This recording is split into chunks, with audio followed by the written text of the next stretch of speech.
जब हमें वे चीजें नहीं मिलती जो हम चाहते हैं, तो क्या हम तब भी ईश्वर पर विश्वास करते हैं?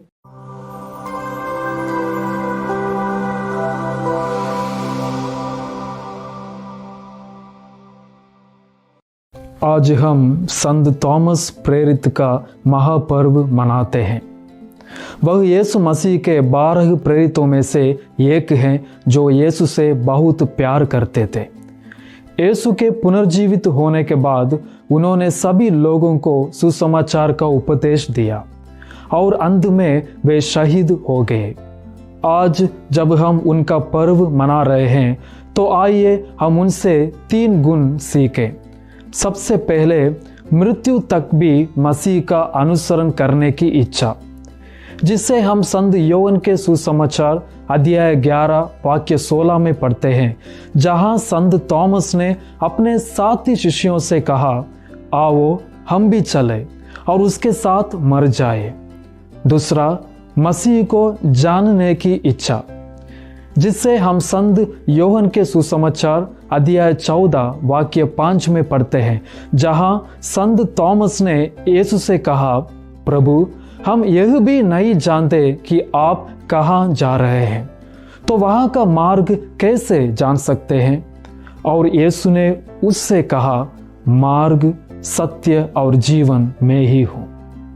और तीसरा, मसीह की दिव्यता और शक्ति को पहचानना, जिससे हम संत योहन के सुसमाचार अध्याय 20 वाक्य 27 से 28 में पढ़ते हैं, जहां यीशु को देखने के बाद थॉमस ने यीशु से कहा, मेरे प्रभु, मेरे ईश्वर। यीशु मसीह में प्रिय भाइयों और बहनों, संत थॉमस दिल से विनम्र और साधारण व्यक्ति थे। उन्होंने हमेशा विषम परिस्थिति में भी यीशु के साथ खड़े रहने की इच्छा व्यक्त की। वे सदैव मसीह के साथ पारस्परिक संबंध बनाना चाहते थे। उसके अंदर प्रभु के साथ रहने की आंतरिक प्यास थी। फिर सवाल यह है कि संत थॉमस ने यीशु के पुनरुत्थान पर संदेह क्यों किया?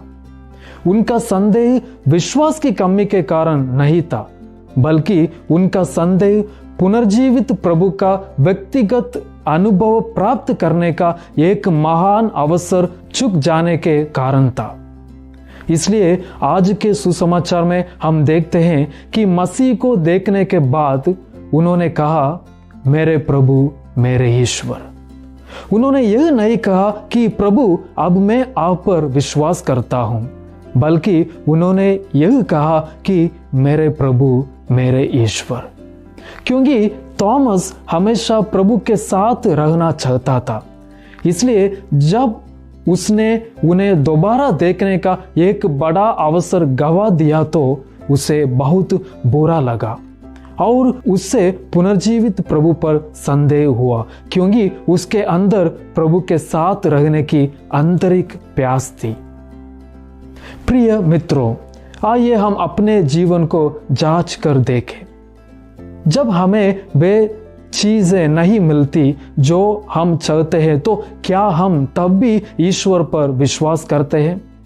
जब चीजें ठीक नहीं होती, तो हम भी ईश्वर के अस्तित्व पर संदेह करने लगते हैं। आज जब हम संत थॉमस को याद करते हैं, तो आइए हम उस कृपा के लिए प्रार्थना करें, ताकि हम में अपने प्रभु का अनुसरण करने की दृढ़ इच्छा हो और हम अपने जीवन में उनकी शक्ति को पहचान सके। आमीन।